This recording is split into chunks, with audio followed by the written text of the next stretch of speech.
Bon, bonsoir à tous, bienvenue à ce webinaire sur les études en Nouvelle-Zélande. On va essayer de vous faire voyager un petit peu pendant une heure. Je m'appelle Marc, je suis le directeur de Study Experience, qui est une agence qui accompagne les étudiants pour partir étudier à l'étranger.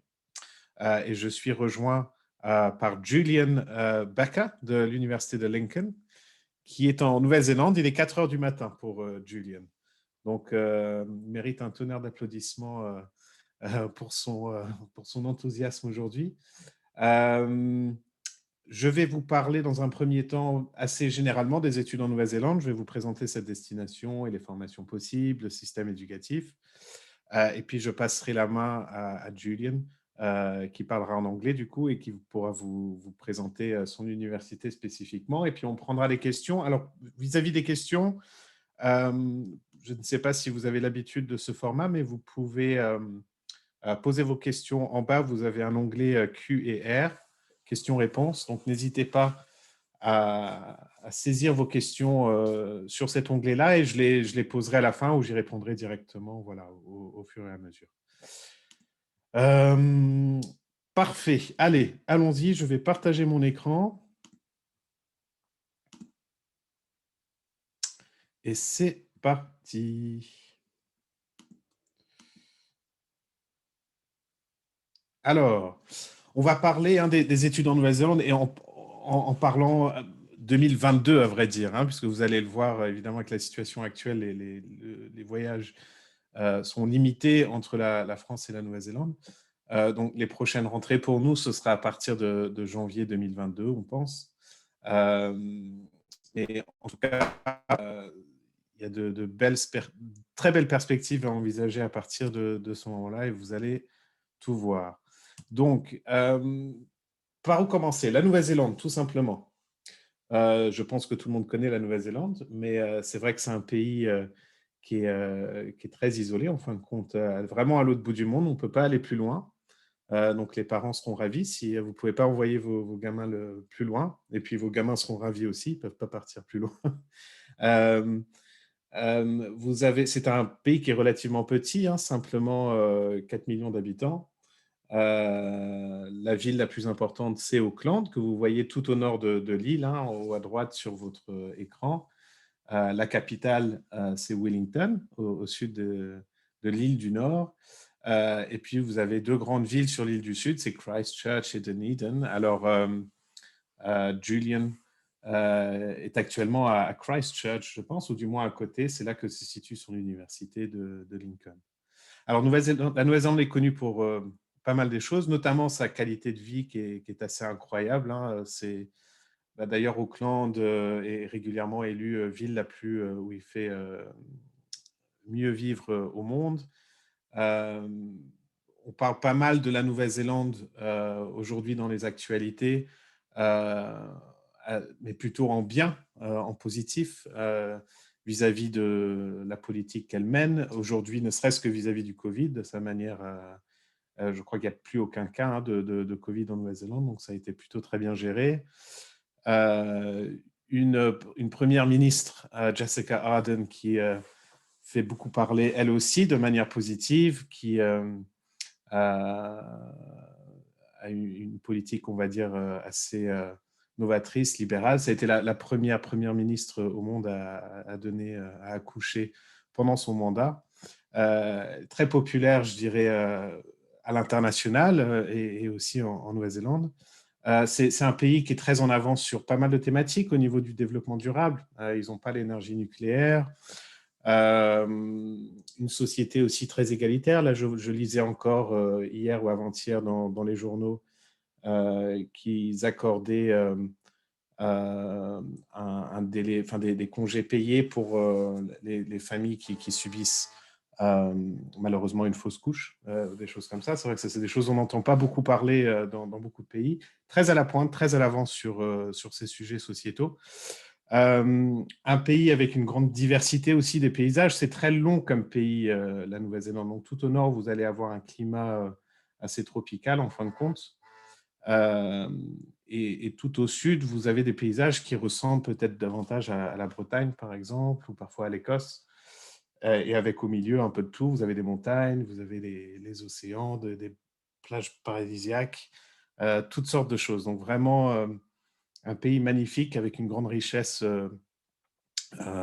sur le plan de la biodiversité.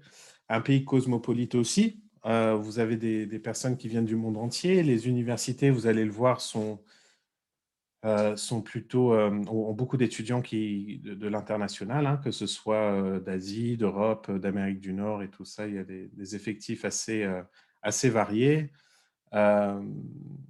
Et bon, bah, c'est vrai que c'est loin, mais voilà, il y a une belle chose. C'est à peu près 24 heures de vol depuis la France, quand tout va bien et qu'on ne loupe pas ses connexions. Mais bon, une fois qu'on y est, on ne prévoit pas en principe de rentrer tous les week-ends, donc ça ne doit pas trop poser de problème. Alors voilà, donc vous voyez en image, hein, c'est un environnement vraiment qui fait rêver, avec des paysages incroyables, connu aussi pour son équipe de rugby, les All Blacks, connu aussi pour le cinéma. En bas à gauche, vous avez une petite image de Hobbiton, c'est là qu'ils ont tourné une partie de Lord of the Rings, enfin du Seigneur des Anneaux, pardon. C'est vrai que la Nouvelle-Zélande est aussi connue, hein, pour le cinéma maintenant, puisque vous avez tous les studios de David Jackson, le réalisateur du Seigneur des Anneaux. Et vous avez beaucoup de films qui sont tournés en Nouvelle-Zélande, surtout grâce aux paysages qui sont voilà, vraiment assez incroyables. Mais bon, au-delà de ça, c'est vrai que c'est une belle destination touristique, c'est clair, mais aussi une belle destination universitaire. Vous avez 8 universités en Nouvelle-Zélande. Euh, Pas grand-chose en fin de compte, mais les 8 sont vraiment très bien. Elles figurent toutes parmi les meilleures universités au monde, donc dans le top 500 mondial de QS. La plus connue étant certainement l'université d'Auckland, qui est la première d'ailleurs dans le top 100 mondial.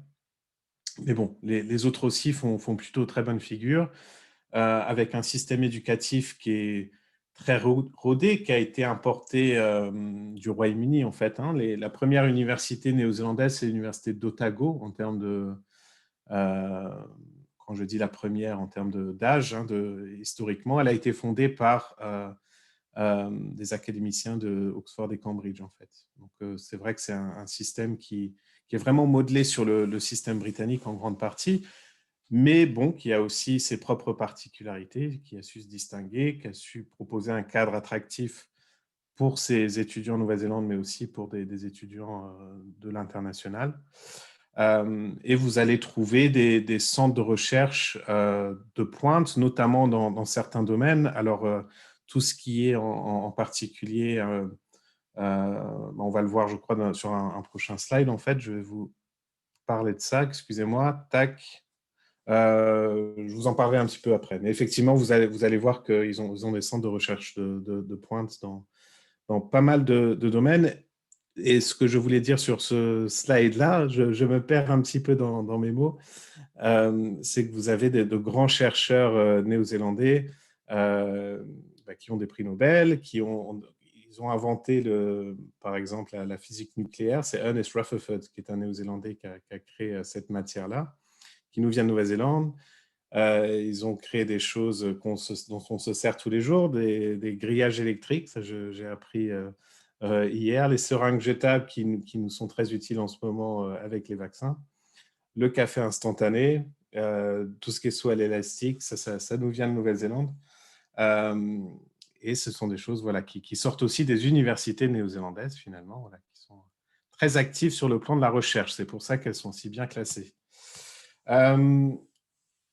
Quand on regarde rapidement le système éducatif néo-zélandais, il ressemble presque en tout point au système français, donc pas de surprise particulièrement. L'équivalent de la licence à laquelle on accède post-bac, c'est le bachelor, qui se fait en 3 ans, parfois 4, mais globalement 3 ans. Et à l'issue de la licence, on peut valider un master qui lui aussi se fait en 2 ans. En sachant qu'il y a aussi des petites passerelles, et on en parlera aussi avec Julian tout à l'heure, puisque Lincoln fait partie des universités qui prennent assez facilement les étudiants en cours de route. et c'est vrai que vous avez la possibilité dans certains établissements de rejoindre un bachelor au bout de 2 ans, après avoir validé un BTS ou un DUT, par exemple.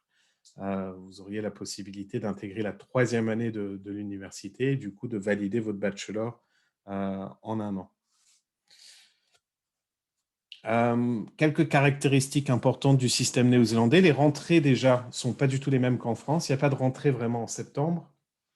Le pays étant dans l'hémisphère sud, tout est inversé, les saisons sont inversées.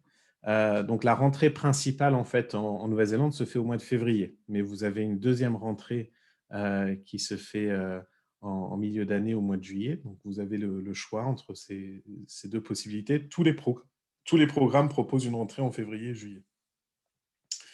La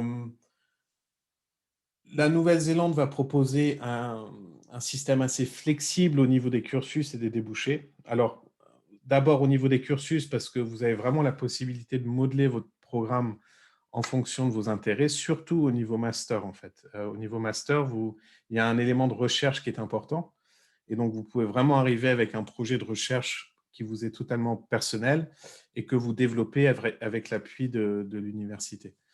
Donc ça, c'est vraiment sympa. Mais aussi au niveau du bachelor, vous pouvez tout à fait envisager de prendre des modules qui n'ont pas forcément de lien direct avec votre spécialité. Donc, si vous étudiez le commerce, par exemple, et que vous voulez faire une petite spécialisation en langue, bon, c'est tout à fait possible de le faire. Une flexibilité aussi au niveau des débouchés, et ça c'est une caractéristique plutôt anglo-saxonne, qui n'est pas spécifique à la Nouvelle-Zélande particulièrement. Mais c'est vrai que vous pouvez tout à fait, par exemple, envisager de faire une licence de philosophie et derrière de travailler directement en entreprise, dans le service marketing ou comptabilité ou peu importe. Vous n'avez pas forcément besoin d'étudier le sujet que vous ferez plus tard dans votre carrière, en fin de compte. Pour différentes raisons, notamment la plus importante, c'est que les entreprises ont un rôle important à jouer au niveau de la formation et cherchent souvent justement à recruter des étudiants avec un profil un petit peu différent, qui ne sortent pas forcément voilà, du même parcours. Et donc voilà, là-dessus, vous pouvez vraiment vous permettre de partir étudier ce qui vous plaît, ce qui vous passionne, et pas forcément de penser obligatoirement à votre carrière par la suite. Vous avez relativement peu d'heures de cours. Ça, encore une fois, c'est une caractéristique anglo-saxonne. Donc, typiquement, entre 12 et 16 heures de cours par semaine. Le système, à ce niveau-là, est différent dans le sens où les cours servent à approfondir des sujets. Donc, on va attendre de la part des étudiants qu'ils fassent pas mal de lecture et de recherche en amont. Et les cours vont servir à approfondir le sujet, à en débattre. Donc, c'est très interactif en principe comme cours. On demande beaucoup aux étudiants de donner leur avis ou de questionner le professeur. Et donc, il ne faut pas penser que parce qu'il y a relativement peu d'heures de cours, c'est moins de travail. C'est différent simplement. C'est vrai que c'est un travail qui est parfois un petit peu plus autonome. Il faut être indépendant relativement. Mais et arriver en cours vraiment en étant prêt à discuter et pas en attendant simplement de recevoir l'information qui vous tombe dessus. L'évaluation se fait par examen et par contrôle continu, comme en France, pas de surprise. Vous avez en principe plusieurs points de contrôle dans l'année, à la fin de chaque semestre. Le travail se fait en individuel ou en groupe. Là encore, je pense pas de surprise particulièrement. Par contre, c'est vrai qu'une vraie différence en Nouvelle-Zélande, c'est la disponibilité du corps enseignant. Et il y a assez peu de distance, finalement, entre les professeurs et les étudiants, ce qui en fait un environnement vraiment sympa. Hein. Vous pouvez aller toquer sur la porte des enseignants assez facilement. Vous pouvez discuter de projets que vous souhaitez faire. Vous pouvez, si vous n'avez pas compris quelque chose en classe, vous pouvez très facilement aller leur en parler. Et vous avez aussi des tuteurs qui vous suivent tout le long de votre cursus, en fait. Donc, à aucun moment est-ce que vous pouvez vraiment vous sentir isolé ou perdu. Et s'ils sentent qu'un étudiant décroche, ils vont plutôt aller anticiper la chose et aller voir ce qui se passe plutôt que de laisser faire. Alors, ce qui est sympa aussi en Nouvelle-Zélande, comme c'est un pays relativement récent d'un point de vue au niveau de la présence humaine, on va dire, les bâtiments en Nouvelle-Zélande sont relativement récents. Vous n'avez pas de vieilles cathédrales et églises comme en Europe. Vous allez avoir des bâtiments qui sont modelés un petit peu, inspirés des universités à briques rouges britanniques ou américaines, comme Lincoln, qui est photographié en bas à droite. Mais vous allez aussi avoir des bâtiments beaucoup plus modernes sur le même campus, en fait, souvent. Et c'est cet alliage vraiment du moderne versus le traditionnel qui est assez sympa. Et les campus, globalement, en Nouvelle-Zélande, sont vraiment très bien équipés avec tout ce qu'il faut en termes de résidence, en termes de laboratoire, d'installations sportives. Voilà, vous avez vraiment tout sur place avec les dernières technologies de pointe, au même titre que les universités australiennes, britanniques, américaines et compagnie. Voilà, elles n'échappent pas à la règle à ce niveau-là. Alors, pourquoi partir en Nouvelle-Zélande pour étudier? Qu'est-ce qu'on peut y faire là-bas, en fait, en fin de compte? Vous pouvez tout faire en Nouvelle-Zélande. Donc, tout ce que vous pouvez étudier en France, raisonnablement, vous allez pouvoir le retrouver aussi en Nouvelle-Zélande. Mais c'est vrai que vous avez quand même certains domaines pour lesquels la Nouvelle-Zélande est particulièrement à la pointe. Alors, ce qui va sauter aux yeux tout de suite, c'est tout ce qui est en lien avec l'environnement, avec les sciences biologiques et marines. C'est vrai que, voilà, encore une fois, vous avez une biodiversité assez exceptionnelle en Nouvelle-Zélande, que ce soit euh, sur le plan végétal ou au niveau des zoologiques. Ce qui est bon à savoir aussi en Nouvelle-Zélande, c'est que vous n'avez aucun prédateur. Je le mentionne parce que ça peut être important pour certains qui craignent les araignées ou les serpents. Autant c'est vrai qu'on trouve des bêtes assez méchantes en Australie. La Nouvelle-Zélande, je crois que c'est le seul pays au monde à n'avoir aucun prédateur. Donc, pour le coup, vous pouvez vous balader en toute sérénité. Au pire, vous croiserez des moutons. Ça, ils ont pas mal de moutons pour le coup. Il y a plus de moutons que d'habitants en Nouvelle-Zélande. Mais voilà, rien de bien méchant. Sur l'agriculture, ils sont vraiment à la pointe. Et c'est vraiment un pilier de l'économie néo-zélandaise pour le coup. D'ailleurs, quand vous arrivez en avion en Nouvelle-Zélande, ce qui est intéressant, c'est qu'on ne va pas fouiller vos sacs pour chercher de la drogue ou des bombes. On va plutôt voir si vous essayez de faire entrer une pomme ou un vieux sandwich ou des choses comme ça. Vous avez des tout petits chiens qui viennent renifler vos valises pour voir ce que vous amenez parce qu'ils ne veulent surtout pas contaminer euh, leur agriculture avec des pestes ou des bactéries venues d'ailleurs. Donc ça, c'est vraiment un point sur lequel ils sont extrêmement stricts. Et du coup, ben voilà, vous avez encore une fois beaucoup de programmes très intéressants dans ce domaine-là en Nouvelle-Zélande. Lincoln, dont parlera Julian dans un instant, est notamment la meilleure université, l'une des meilleures au monde, je pense, pour tout ce qui est sciences agricoles. Ils sont bons aussi dans tout ce qui est politique et relations internationales. Je compare souvent ce pays à la Suisse un petit peu au niveau de sa neutralité et au niveau de sa vision du monde. C'est vrai qu'ils sont tellement loin de tout quelque part qu'ils ont une vision sur le monde qui est différente. Et pour les études de politique et de relations internationales, je trouve que c'est vrai que c'est particulièrement intéressant. Ils vont avoir des programmes innovants, notamment dans tout ce qui est malheureusement sécurité internationale, terrorisme, des choses comme ça. Ils ont des choses pas mal. Vous trouverez aussi voilà, droit international, ingénierie, le cinéma aussi que j'ai cité tout à l'heure. Encore une fois, vous avez des grands studios de cinéma en Nouvelle-Zélande. Donc ça peut être un bon plan pour, euh, pour étudier là-dedans. Et le tourisme aussi. Le tourisme aussi, c'est l'un des piliers également de l'économie néo-zélandaise. Alors, comment on choisit son université en Nouvelle-Zélande? Pour le coup, il y a pas mal de choses à voir. C'est vrai que souvent, on va parler classement, classement, classement. Bon, et sur ce point-là, vous n'avez pas de souci à vous faire. C'est vrai que les 8 universités néo-zélandaises sont bien classées, sont bien reconnues. il existe un accord signé entre le gouvernement français et le gouvernement néo-zélandais qui garantit la reconnaissance mutuelle des diplômes. Donc, à ce niveau-là, vraiment, si vous validez une licence ou un master en Nouvelle-Zélande, ça vous permet tout à fait de revenir en France et de continuer vos études.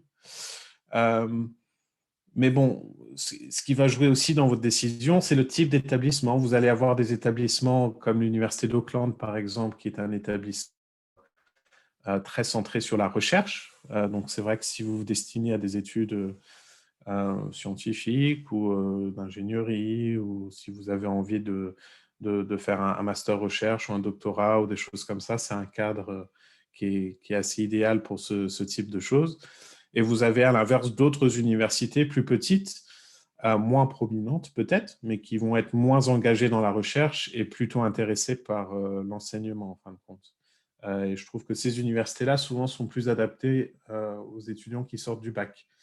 Parce que vous allez avoir vraiment un meilleur encadrement au niveau des cours, c'est des petites classes. Et on attend, enfin, l'apprentissage y est quand même, c'est un peu moins indépendant, on va dire.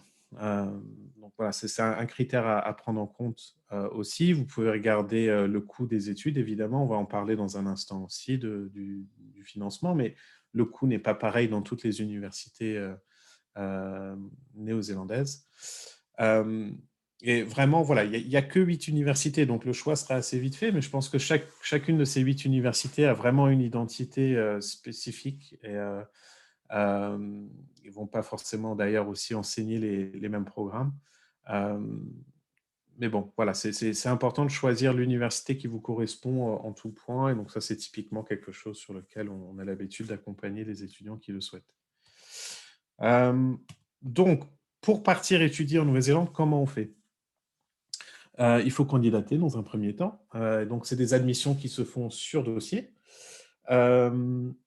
Pour ceux qui souhaitent partir en Nouvelle-Zélande après le bac, en principe, l'admission se fait sur la base du bac, en fait. Donc, on va vous demander le bac en sachant que vous pouvez vous permettre d'attendre d'avoir le bac avant de postuler, puisque la première rentrée possible pour vous serait le mois de février de l'année qui suit. Donc, vous pouvez attendre de valider le bac, postuler sur la base du bac. En fonction des universités que vous ciblez, elles peuvent vous demander une note plus ou moins élevée au bac. Vous fournirez une lettre de motivation, parfois une lettre de recommandation, un test d'anglais. Les tests d'anglais qu'il faut passer, en principe, c'est l'IELTS ou le TOEFL éventuellement, mais voilà, c'est des tests officiels d'anglais que vous pouvez passer en France. Il y a des sessions tous les mois. Et il faut valider ce test d'anglais avec un certain score pour pouvoir montrer que vous avez le niveau requis pour suivre les cours en Nouvelle-Zélande. Et donc, sur la base de ces éléments-là, voilà, on pourra vous faire une offre conditionnelle s'il manque certains éléments, ou une offre ferme si vous avez tout fourni. Au niveau master, c'est pareil, ce sera vraiment voilà, un dossier, une admission sur dossier. Il n'y a pas de concours comme les écoles en France ou des choses comme ça. C'est vraiment purement l'étude des notes. Au niveau master, ce qu'on pourra vous demander, par contre, c'est un projet de recherche. Hein, pas seulement pour les masters recherche, doctorat, des choses comme ça, vraiment dès le premier niveau de master, on pourra vous demander un petit projet de recherche. Donc, ce n'est pas forcément quelque chose de hyper approfondi, mais il faut pouvoir montrer que vous avez réfléchi à ce que vous souhaitez étudier et vous voyez un petit peu dans quelle direction vous voulez aller pendant vos études, puisqu'une partie quand même de vos études de niveau master ce sera de la recherche et vous serez libre de faire ce que vous voulez à ce niveau-là. Quand vous avez les réponses, à partir de là, vous pouvez commencer à valider votre place. Alors, c'est bien de faire les démarches à peu près au moins 6 mois à l'avance, parce que c'est vrai que dans un deuxième temps, vous aurez le visa à demander, le visa étudiant qui s'obtient assez facilement, qui vous permet par ailleurs de travailler 20 heures par semaine sur place en Nouvelle-Zélande. Il faut vous assurer aussi, réserver après tout ce qui est logement, réserver votre avion, des choses comme ça. Donc voilà, pour faire les choses confortablement, c'est bien de s'y prendre au moins 6 mois à l'avance.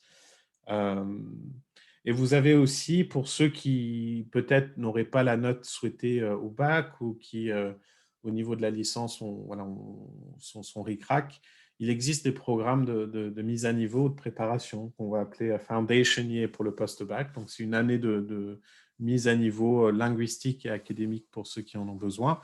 Et pareil, au niveau master, vous avez ce qu'on appelle les pré-masters qui peuvent se faire souvent en un semestre et qui permettent simplement de remonter vos notes pour accéder dans un deuxième temps au programme ciblé.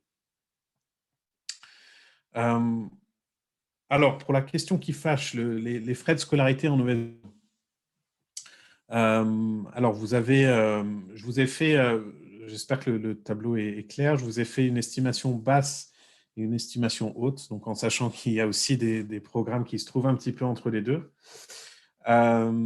Mais voilà, typiquement, il faut s'attendre à des frais de scolarité qui se chiffrent entre 12 000 et 25 000 euros par an à peu près. Lincoln fait plutôt partie des universités dans l'estimation basse d'ailleurs. Et Julian va certainement vous en parler de manière plus détaillée dans un instant. Et quand vous ajoutez derrière le coût de la vie, c'est-à-dire le logement surtout, le billet d'avion, le visa, l'assurance, voilà, vous arrivez avec un certain budget que vous pouvez amortir un petit peu en travaillant sur place. Et la plupart des étudiants, d'ailleurs, ont un job étudiant. Encore une fois, votre visa vous permet de travailler 20 heures par semaine pendant la période scolaire et de travailler aussi autant que vous voulez pendant les vacances. Donc vous pouvez vous attendre à toucher à peu près 1 000 euros par mois de salaire étudiant. Et donc, au final, sur la dernière ligne, vous avez en gros voilà, ce que coûterait réellement dans ces conditions-là un projet d'études en Nouvelle-Zélande. Ça, c'est l'estimation sur une année. Hein. Ce sont les frais de scolarité par an.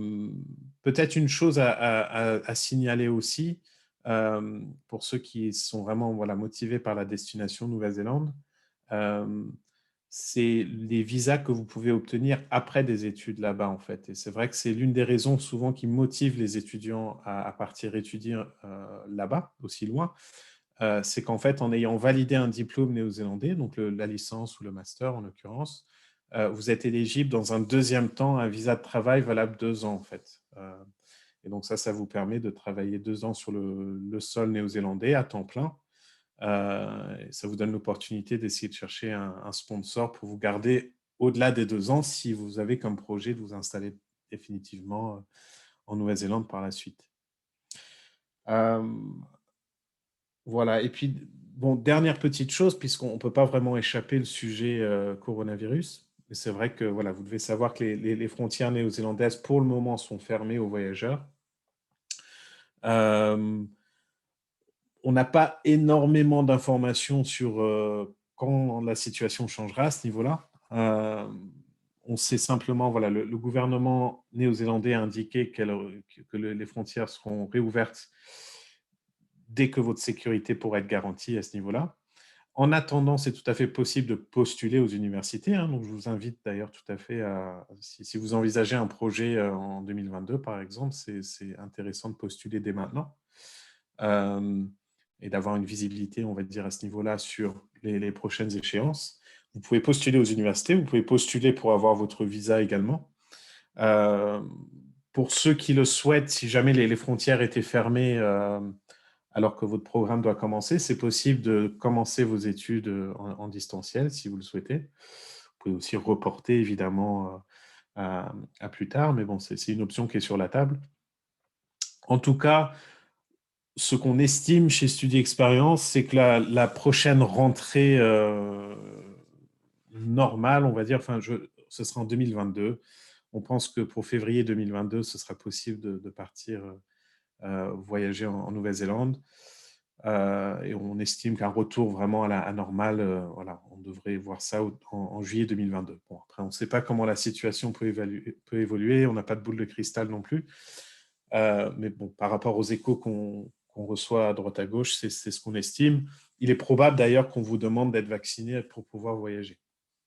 C'est déjà le cas, je sais, en Australie, quoi, la compagnie aérienne Qantas a annoncé qu'il fallait le vaccin pour pouvoir monter à bord. Je pense que ce sera très certainement la même chose pour la Nouvelle-Zélande par la suite. Sachant que sur place aussi, ils ont commencé à dérouler le vaccin aussi. Donc bon, c'est une petite population à vacciner pour le coup. On peut s'attendre à ce que les choses bougent un petit peu plus rapidement pour le coup.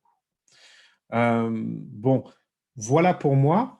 Je vous indique rapidement nos coordonnées chez Studi Expérience, hein, si vous vouliez nous contacter pour plus d'infos. Notre rôle, c'est vraiment d'accompagner les étudiants de A à Z dans les démarches de candidature aux universités étrangères, et notamment en Nouvelle-Zélande. Donc, on vous aide à identifier les bons programmes, les bonnes universités, à monter le meilleur dossier possible, et puis à faciliter votre départ pour que vous puissiez partir quand même dans de bonnes conditions. Voilà pour moi. Julian, I'll let you take the floor. Julian va nous parler en anglais, donc ça va vous faire un bon exercice. Et vous allez pouvoir vivre l'accent néo-zélandais qui est très sympa. Je vais arrêter mon partage d'écran. Tac. Thanks, Mark. Voilà. And You're welcome. sure, everybody. Firstly, I'd just like to thank Mark and Study Experience for putting the session together. My name's Julian. I'm the International Manager at Lincoln University. I'm just going to start to pull up my... Just bear with me a moment.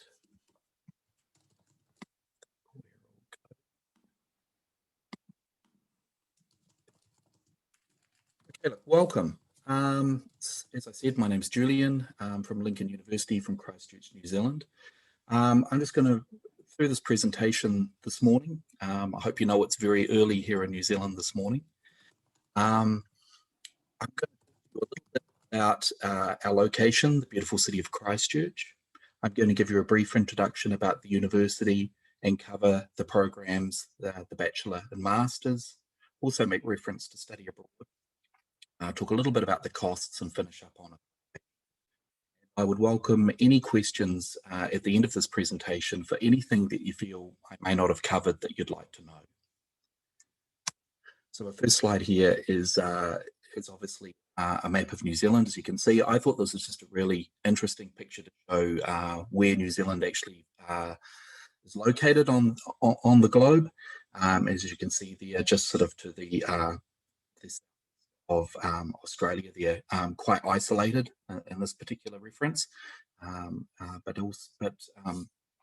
as you can see, the two beautiful islands of New Zealand, and in saying that we're only about a 2.5-hour flight from Australia.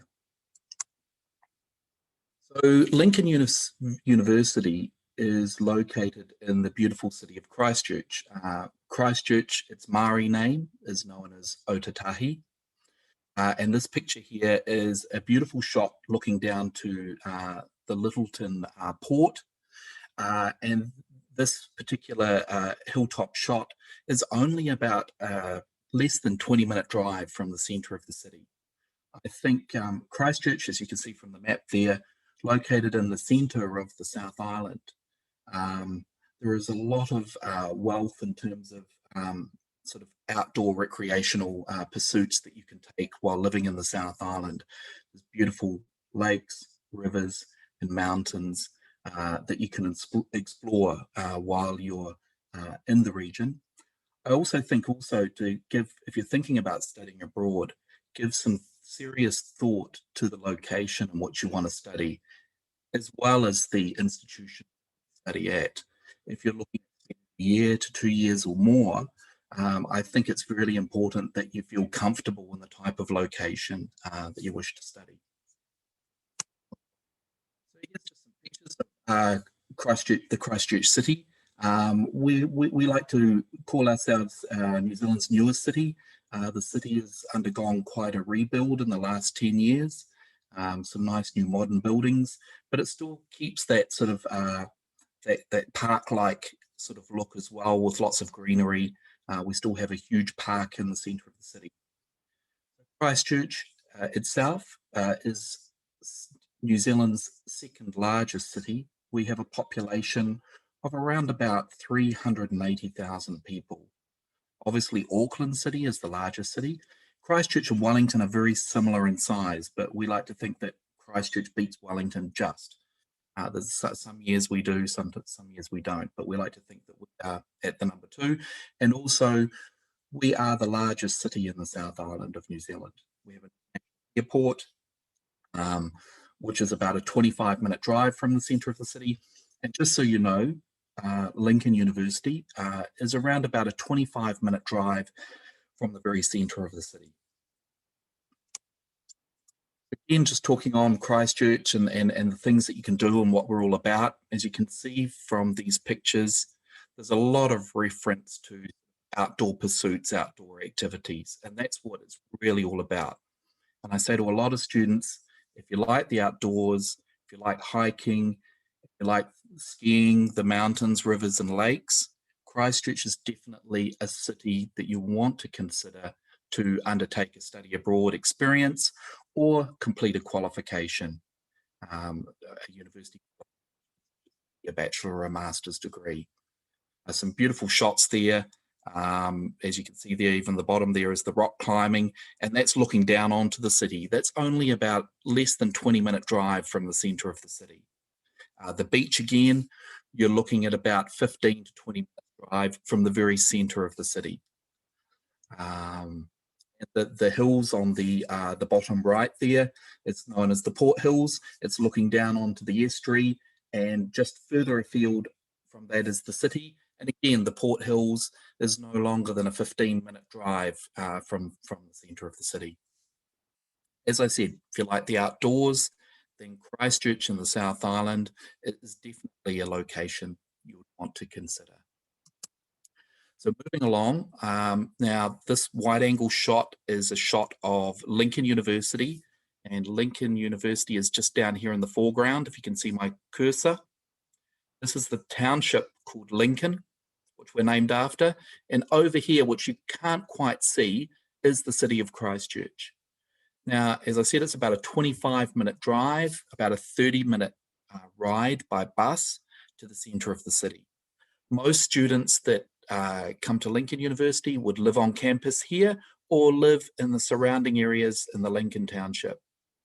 Also, it's only about a 15-minute drive here to the Port Hills. Just give you sort of a reference in terms of where we're located. And Lincoln is surrounded by a lot of farm area, is because we are an agricultural university. So a little bit about Lincoln here. Just talk on some quick facts. So we have a really good completion rate of students completing qualifications. I don't know, in terms of rankings, we mainly look at the QS rankings. And in the QS rankings, they have a ranking for what they class a small university. And a small university is defined as a university with 5,000 or less students. And Lincoln University in that ranking actually ranks number 18 in the world. And I think that it's quite a good achievement for Lincoln, but I also think it's more relevant to us in that it's comparing apples with apples. Lincoln is a small-sized university, so therefore comparing us with large universities, I don't think it really, you understand of Lincoln and the research and that we do at the university. We are ranked in the top 1.5% of all universities under the QS rankings, and that ranking is currently 387 in the world. I think in that last point there on the top line, the genuine staff, student staff interaction, because of our small size, you get to know the academic staff basically on a first name basis. Staff have very much an open door policy for all students. They take the time after lectures to answer questions one-on-one.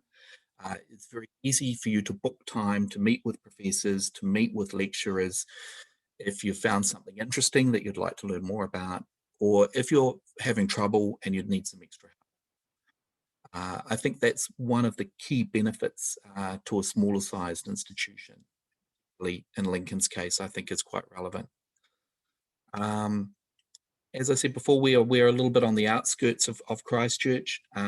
We're very much attracting urban and rural students. We have a 6% higher graduate employment rate than any New Zealand university, really because what we teach in is really relevant to the New Zealand economy. So we're very strong in types of agriculture, food production, and that is a big part of the New Zealand economy. We're the third oldest university in New Zealand. We started off as an agricultural college back in 1878. So there's over 142 years of history at Lincoln. We also own 9 research farms, farms that are situated throughout New Zealand. So just recapping there on Lincoln University, established in 1878. We have a student population of just over 3,000 students. Of that, around about 42% of students are international. Now, these numbers were pre-COVID. Things have slightly changed post-COVID, as a number of our international students have either graduated and gone home, and we don't have new students in the same volume coming to Lincoln like we had before. Hopefully that will change soon. We are a government university, but just also, I don't know if Mark made reference before, but all New Zealand universities are government universities. There is no private university in New Zealand. And by bus, we're about a 30-minute drive from the centre of Christchurch City. We're a residential campus, and we can cater for over 600 students living on campus. I'll talk more about that a bit later. So at Lincoln University, because of our small size, we still have 3 faculties. We have a Faculty of Agriculture and Life Sciences, and we have there 4 departments: agricultural sciences, pest management, conservation, soils, and physical sciences, and which is quite a popular one, and particularly for our study abroad students, wine, food, and molecular biosciences.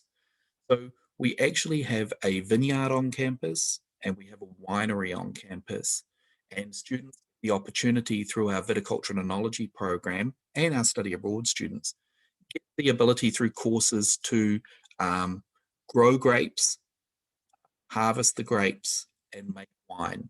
And normally students make responsibility for a proportion of a row of grapes, and then they have to look after those grapes, they harvest and make their own wine, and then they may produce a couple of dozen bottles of wine by the end of the semester.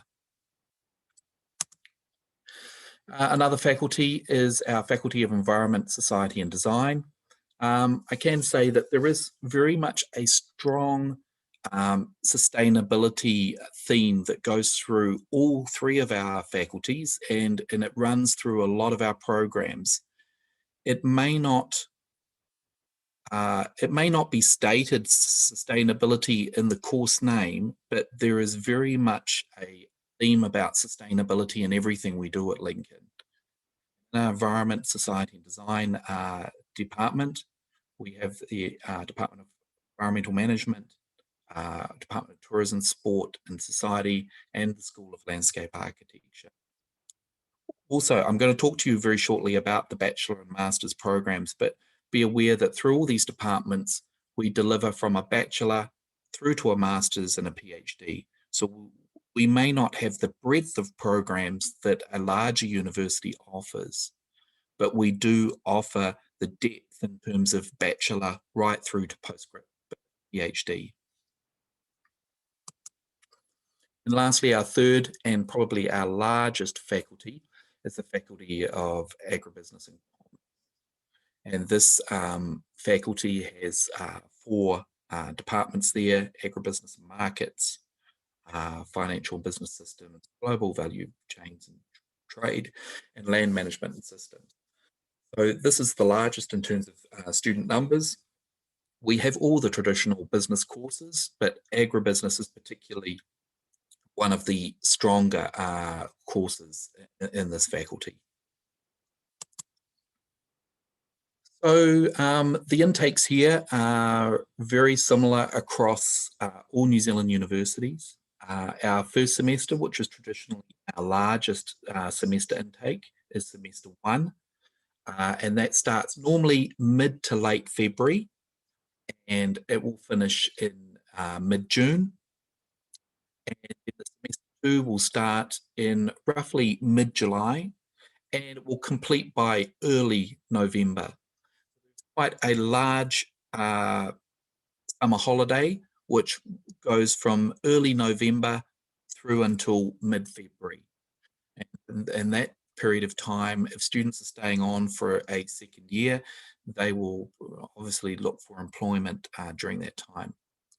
We also have a summer school that is limited to some of our bachelor courses, and it is the starting point for a number of our taught masters as well. And that starts in early November and finishes around about mid-February, just before the start of semester 1. So I talked about, just gave a brief introduction to the 3 faculties, and I talked about what we study. What I'm going to say is what could we study at Lincoln? So in our agriculture and life sciences, obviously agricultural science is very strong. Just bear in mind that across all of these areas, you can study from the bachelor right through to the PhD. Food science, again, is very strong. Strong with our study abroad students is viticulture and enology. Our bachelor degrees in New Zealand are normally 3 years. 3 years means 6 semesters of study, and each semester at the undergraduate level, you would undertake 4 courses, so a total of 24 courses. In Europe, there's at the ETSC's credits is 60 credits for a normal full-time year. In New Zealand, we say 120 credits, New Zealand credits. So really, our credits, our 1 European credit is equivalent to 2 New Zealand credits. And then also under agribusiness and commerce, popular areas, of course, agribusiness and food marketing, supply chain, and global business. Getting into environment, society, and design, environmental planning and policy is a very good. School of Landscape Architecture. Now, this is a 4-year bachelor degree. This is very popular, but it's followed by a 1-year master's.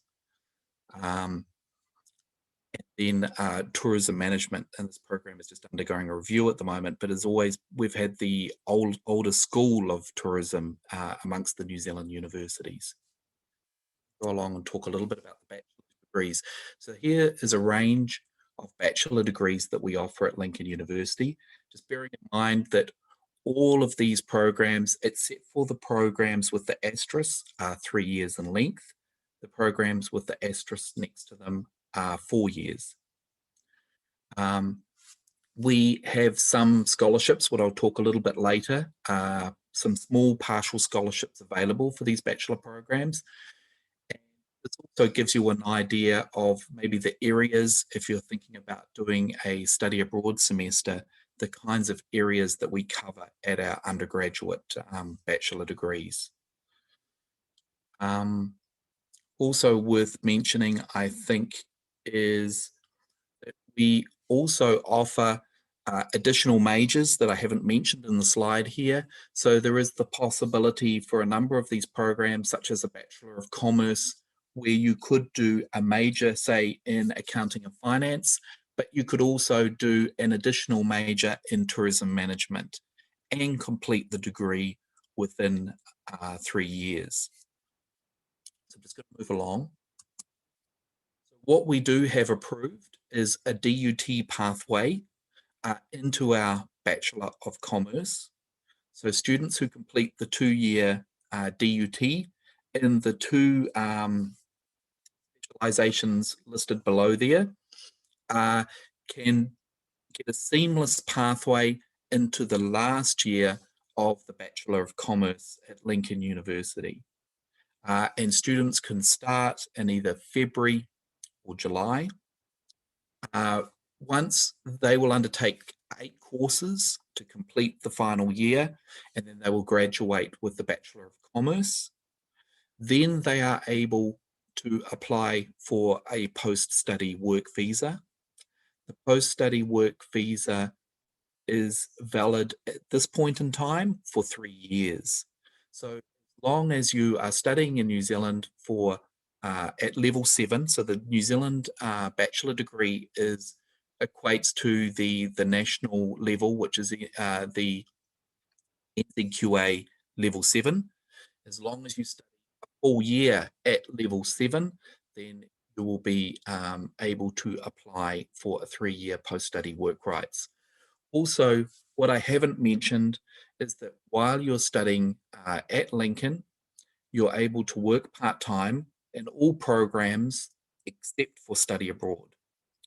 So if you're working part-time, you're able to work up to 20 hours a week during term time, and during any holidays, you can work full-time. A lot of our students have part-time jobs, particularly in the hospitality sector, where they're working in kitchens or working front of house in restaurants. It's quite common for students. Some of our postgraduate students can get part-time work directly related to their study. And in 2 days' time, the minimum wage in New Zealand will increase to 20 New Zealand dollars per hour. Currently, the minimum wage is at $18.90. So there will be an increase, which obviously means more students, more money for part-time workers. So also with the DUT pathway, we are also exploring a similar pathway for the BTS qualification as well. And I think BTS in tourism particularly, and in the business areas. But we would definitely entertain any students that may have a DUT in a different specialization or a BTS qualification. We could look at that on a one-off case with the faculty to possibly provide a similar pathway. So talking about now our taught masters, and in New Zealand, we have what we call the traditional research masters, which is a 2-year qualification, first year coursework, second year research. But what has been worldwide, sort of like a worldwide phenomenon for the New Zealand universities, has been the development in the last, say, 7 or 8 years of the taught masters program. So the taught masters program is a program of 3 semesters of study. It is coursework only, no research. And in some cases, these 3 semesters of studies are back to back, and therefore, in some cases, students can complete masters in 12 months, but it's normally an 18-month program. You can see there the list of taught masters that we have on offer at Lincoln University. A new program just recently is the Masters of Applied Computing, the Masters of Business Finance, and the Masters of Business and Global Management and Marketing are probably 2 of our more popular programs. Both of these programs, you do not need to have a bachelor degree in business.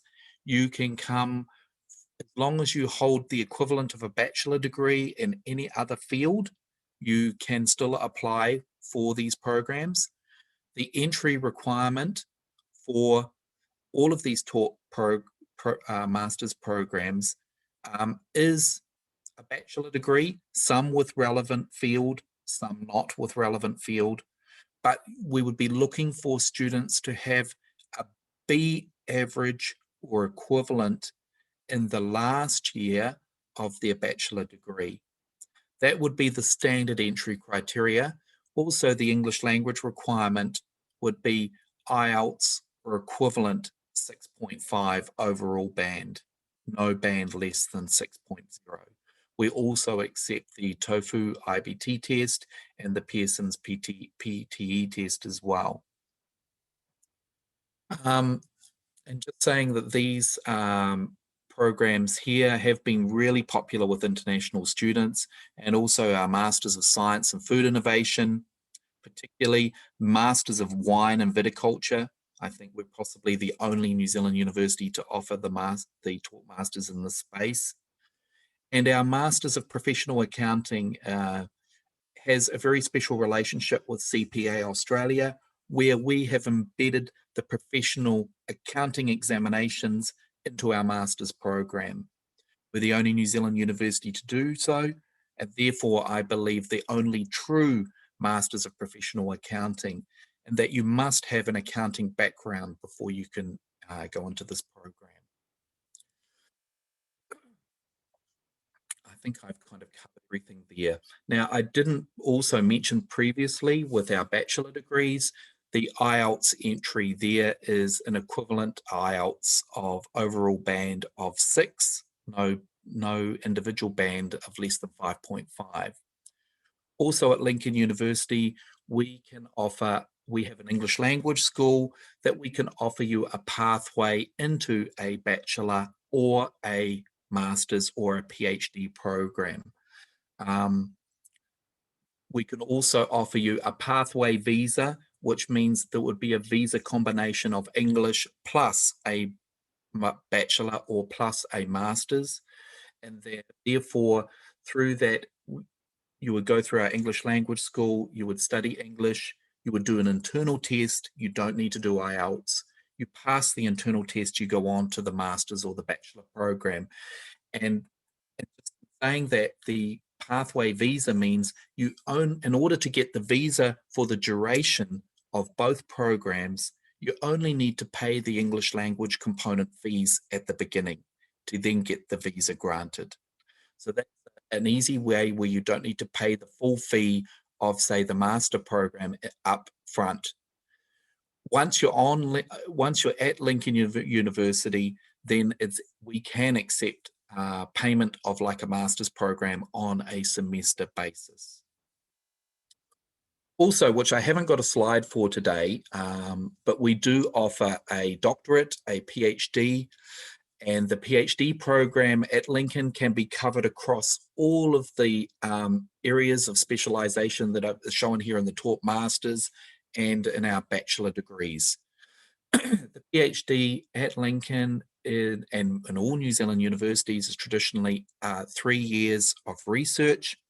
And also the beauty of this offering is that the New Zealand government has agreed that international students would only pay domestic fees for the PhD in New Zealand, which is significantly less than international fees.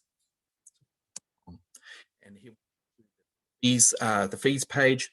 So just I thought I'd share with you because I think it's important when you're looking and thinking about the opportunity to study abroad is to have an understanding of the costing structure of the program and the living costs. As you can see there, the bachelor degree is the range of tuition.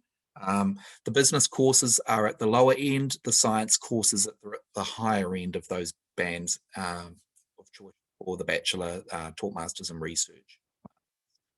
As you can see there, there's a limited partial scholarship for the bachelor degree. In the taught masters, we have quite a nice scholarship there, and that is up to the value of $10,000, and there's also a $7,000 scholarship. What's quite special for the taught masters is that this scholarship is assessed when you apply. There is no scholarship application required, and when you receive your conditional offer, it will show whether or not you receive the scholarship. What we're looking for students to qualify for the scholarship is to have a GPA in the final year of their bachelor degree of a B+ or equivalent. Now, really what's important there is that if you are applying for a program like this, that you need to show the grading scale from your university transcript from your bachelor degree. So then our team can make an assessment of what is a B+ equivalent. A research master's is the traditional first year of courses, second year research, and that is tuition per year. So as you can see, the taught masters actually works out to being, if I can just make a mention there, sorry guys, on that slide there, the taught masters fees is actually is not correct. So the taught masters fees should be between 43,900 through to about 48,800. I can see there's a typo mistake on that, and apologies for that. So with scholarship, it would bring it down for the commerce area down to about 33,900, and for the sciences, it brings it down to about 38,800. So just apologies on that slide, particularly on the taught masters fees. Those tuition fees are incorrect, and you can get in contact with us directly or through study experience to get the correct fees there. Apologies there. As you can see there, the PhD fees sit around the domestic level, which is around $7,500 per year. There is compulsory insurance that you must pay that covers you from when you get on the plane until you get off the plane when you return home. And then we have a student levy. Also to say that all students that enroll at Lincoln also get membership to our gym. Our university gym has just undergone a $10 million upgrade, and I would definitely encourage students that would maybe interested in coming to Lincoln and that you take up the opportunity of being involved. We've got an awesome university gym, lots of university clubs and societies that you can join as well. If you like the outdoors, you like hiking, skiing, mountain biking, and we have an awesome rugby club. So the Lincoln University Rugby Club, the Christchurch Senior Men Champions. We have a lot of players from our rugby club join what is called the Crusaders, which is probably one of the main feeding provincial teams to the All Blacks. So I think currently Lincoln has 3 current All Blacks and a number of players who are also playing in the Crusaders squad as well. That's if you know much about rugby. And just finishing up, just thought I would talk a little bit about accommodation in terms of the offering that we have here on campus. So this is just an example of one of the newer student flats. So we can offer the dormitories, student flats, which are normally 4-bedroom. And just as you can see, I've mentioned below there around the costs for accommodation. So we offer fully catered, which includes your meals, and this is on an annual basis over 2 semesters. So the range can be roughly 12,000 through to 17,000 a year. Self-catered, which means that there is a supermarket that is around about, say, a 7-8 minute walk from the university campus. We can buy all of your food and groceries under one roof. And if you were staying in a self-catered, it's normally self-catered flats, such as the picture shown here, where you'd have to cook and fend for yourself in terms of making your meals. So the cost of the accommodation would be around about 7,500 through to about 9,700 per year, depending on the unit. The more expensive ones are the more new ones, and the older units are a little cheaper. And then we have a Kiwi Homestay, and I think this is a great option for students to consider, even university students to consider, as this is based on a full 2 semesters stay. Would be around about just over 11,000 New Zealand dollars. Sorry, these are New Zealand dollars that I've indicated in the below slide. And this would include all your meals as well. But the expectation of staying in a homestay is very similar to as you would be living at home, in that the family would provide all the meals for you, would do your washing, and maybe you would be expected to help out now and then, but it's very similar to living in a typical family environment. And you have the opportunity to determine what type of family you would like to stay with. If you'd like an active family, family with children, no children. There are all those sorts of options that you could choose. But I would recommend a Kiwi Homestay. There is also, if you chose to stay off campus and private board, that can be done as well. And that is a little bit cheaper than the self-catered option. So that would probably be around about 20% cheaper than the self-catered option, but then bear in mind that you would still need to buy all of your meals as well. And we have a lot of private accommodation options in the Lincoln Township, which is anywhere from a 5 to 15-minute walk to university campus. So look, I thought that I might just finish up there. And if there's anything I missed, then please send in some questions. And I can see we do have some questions in the question box there. So, that's awesome, Julian. Thank you very much. Yeah, we did get some questions I was able to answer live for a few of them. A few were inquiring as to whether they could do some study abroad. So yes, absolutely, that's absolutely possible. Whether it's possible, Mark, maybe if I can just mention on there for the record. So with study abroad, normally you would come for a semester of undergraduate study, which normally means 4 courses of study. We do have a 3-course option, which is a little bit cheaper for students. So we do have a 3-course option that is available for students as well. So instead of taking 4 academic courses, you could choose 3 academic courses. And a lot of our European students do prefer this option, and particularly our German students. And they do like to then have a little bit more time where they may end up with a 3-day weekend. So they go out and explore the countryside during that sort of long weekend. I can say with our study abroad students, they're the type of students that love the outdoors, very active, basically road trips each weekend, exploring pictures like this, as you can see on the screen, going hiking, and they get together with friends on campus. They jump in a car together, sell the seats, and they go on a road trip. So that's quite common for our study abroad students. And we have some really cool student clubs as well that you can join. Our hiking club, our wine appreciation club.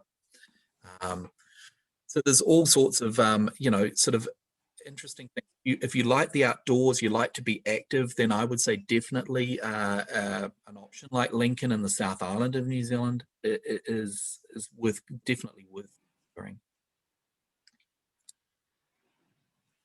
I think we've got, hang on, another question coming in. Ooh, okay. Are there any master's programs in the area of, I think this is kind of life coaching? Yeah, that not sounds really. a bit specific. Yeah, not really. We don't really do anything really in the way of coaching. Maybe it would be something like psychology or something like that. Yeah. Maybe social studies or psychology. Yeah, we have a few courses, but not a full program as such.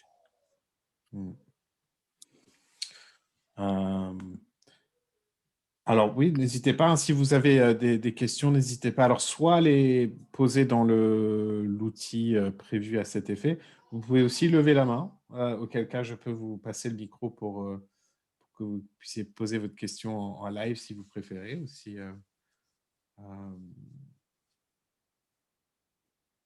tac, c'est comme vous voulez.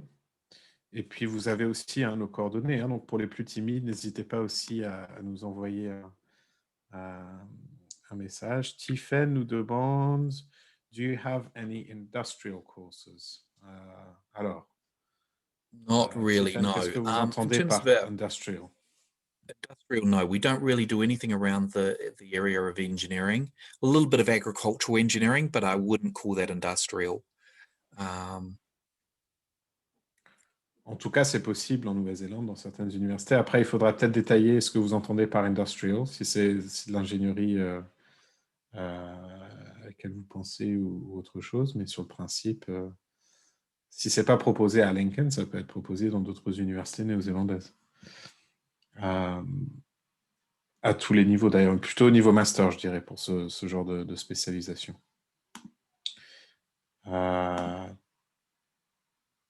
Alors, after which bachelor degree can we do a master's in tourism, Julian? Yeah, so really they're looking for really a obviously if you've got some sort of tourism bachelor, definitely, or maybe if you've just taken maybe you've got a business degree that might just have a couple of tourism courses in, would be acceptable. Maybe even in like an environmental management type degree as well, could be acceptable. I think we can be kind of flexible, but I would say definitely if it's maybe in the business area, maybe has a paper that you've done in tourism and over that whole degree, or maybe an environmental or sort of society type, if there is such a thing. Would it be possible link Julian with just a bachelor degree in business, for example? Or? Yeah, we could definitely, definitely consider that. I mean, I can't give you 100% yes or no right now, but I would say that we would definitely look at that. What they will be mainly interested in is looking at that transcript and looking at the types of courses that you've done throughout your degree, and then making a decision based on that. I mean, do you have some masters that are open to students that don't have any experience in that particular field? Yes. So the Masters of Business, both the Masters of Business, there's one in finance and there's one in global management and marketing. You could have a science degree or any type of degree, a nursing degree. You can get, as long as you've got an equivalent of a B average, you can meet the entry requirements. And again, if you can kind of demonstrate a B plus average or equivalent, that's why having the grading scale is so important, so that they can make that assessment. Then you can get that potential scholarship. And again, as I've mentioned, apologies that those fees were wrong for the Talk Masters. They start at $43,000 for the business courses, and they go through to about $45,000 for the science-based courses. And then there's the $10,000 scholarship. And then some of the science courses only have a $7,000 scholarship. But what happens is that you're assessed when you apply. There is no application fee from our end to put your application in to be assessed. We will then send back the conditional offer of place, and that will state whether or not you were successful in receiving the scholarship or not. So therefore, you've already know you've got the scholarship or you don't have the scholarship, then you can make your decision. I'm being asked what a B plus average is equivalent to in the French system. Do you know, Julian? I've got to be careful because I don't make the final decision here. But normally I think we're looking at a B of around 70. But look, don't quote me on this, because what they'll be doing is they're wanting to look at your university transcript and compare it with the Lincoln equivalent. So I would say probably you'd want to be 75% or above for the B plus and 70 for the entry. Yeah, but maybe we can look into that, Julian, and send out an official, because I mean, I think so that would be anything 14 plus basically. We graded out of 20 in France. Yeah, but also I do understand in some countries that some students just don't get, like something like, so for example, a 12 is a really good mark. Say a 12 out of 20 is a really good mark, and that very few students get 19, 18, 17, 16. So that's where we're still going through much of a learning curve there for that, because there are some countries that just don't give out, 80%. Okay. Which is absolutely the case in France, Julian. I would say that the grading system's pretty harsh. Yeah, and I understand that. And that's maybe where what I need is, maybe I can talk to you later about that as some evidence around that, so that then our admissions team can take that into consideration as well. Yeah, we can look into it and maybe send out a clear information sheet on what kind of grades you're looking for in that sense. We have another question. So this is regarding, I can't remember if you do law at Lincoln. Do you do masters in No law, sorry. law? We do a little bit of environmental law, Yeah. but otherwise, sorry, no. But I'll still answer the question maybe. So for Go for ahead. other universities, she's just asking if having completed a bachelor degree in French law, she's eligible for a master's degree in law in New Zealand. And the answer to that is yes, absolutely. I mean, it will depend on exactly which area of law you want to specialize in. Some are, you know, if you did international business law, for example, or something like that, that would be completely fine. Otherwise, you can have some courses that will get you up to scratch in common law, which I think is, New Zealand has common law, right, Julian? Don't want to say anything silly, I'm pretty sure. So I think there are courses that you can do that will sort of bring you up to scratch in common law, and then you can continue on at master's level. But yes, I mean, your bachelor degree will give you access to those courses. And someone who's saying yes, 12 out of 20 is in fact quite a hard grade. I mean, it's true. Yeah, we have a harsh grading system, Julian. It depends also on the school and university, I would say. But yeah, if you're asking 15, 16, 17, that would be extremely difficult to achieve. And probably those students, if we're realistic, would probably be going to Harvard or Oxford or Cambridge, or those kinds of universities, even with a scholarship. Yeah. Because we haven't had a lot of applications from France for taught masters, so there's probably a little bit of work we need to do around that entry criteria and that scholarship level. Oui, et c'est un point important d'ailleurs que soulève Julian. C'est vrai qu'il y a relativement peu d'étudiants français qui partent en Nouvelle-Zélande pour tout un tas de raisons. C'est vrai que c'est très loin. Il y a le coût qui peut être un facteur aussi, on le conçoit tout à fait. Mais pour ceux qui souhaitent du coup une expérience vraiment authentique anglo-saxonne, sans trop de français justement, c'est vrai que la Nouvelle-Zélande, là pour le coup, ça peut être un vrai bon plan.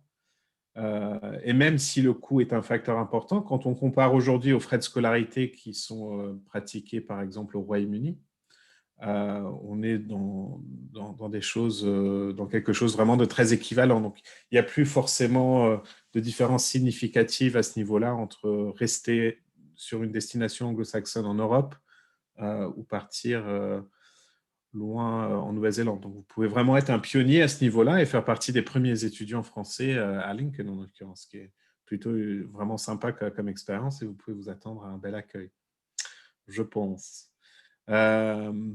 All right, Julian, I don't think we've got any more. S'il y a une dernière question, n'hésitez pas à la saisir ou à lever la main. Sinon, on va clôturer le webinaire. Tout a été enregistré, donc on vous enverra le lien si vous voulez revoir certaines parties. Et n'hésitez pas à nous contacter séparément si vous aviez des questions peut-être plus personnelles par rapport à un projet personnel ou si vous vouliez parler avec un conseiller de chez Studi Experience, on vous aidera avec plaisir. Oh, maybe we do have a final question. Tac, tac, tac. Combien de moyenne faut-il avoir? So, what kind of grade point average do you need to study in New Zealand? I mean, you can go vous pouvez partir étudier en Nouvelle-Zélande avec tant que vous validez le bac en l'occurrence ou la licence. Il y a des programmes qui vont pouvoir vous admettre en fait. Le tout, c'est de valider ce diplôme-là. Après, vous allez avoir certaines universités qui vont être plus prestigieuses ou plus exigeantes que d'autres. Et puis après, c'est une question, c'était pour accéder aux bourses en fait, quand on parlait tout à l'heure de notes à 14, 15, 16, c'est pour accéder à certaines bourses de Lincoln.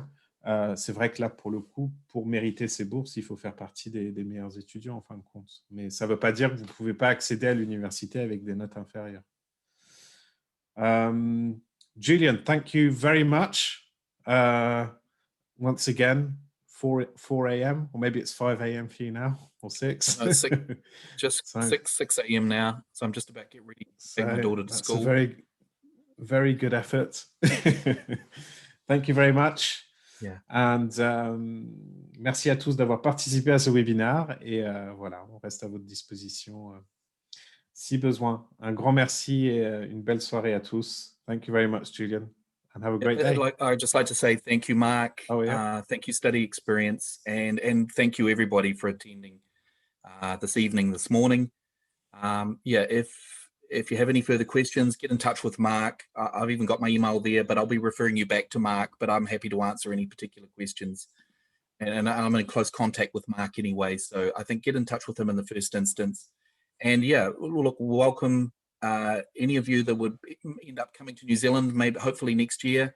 I myself, I'd like to be able to get out of New Zealand and visit France at some point, hopefully next year. Yeah, so all the best and stay safe, everybody. Thanks, Julian. Thanks. Bye-bye.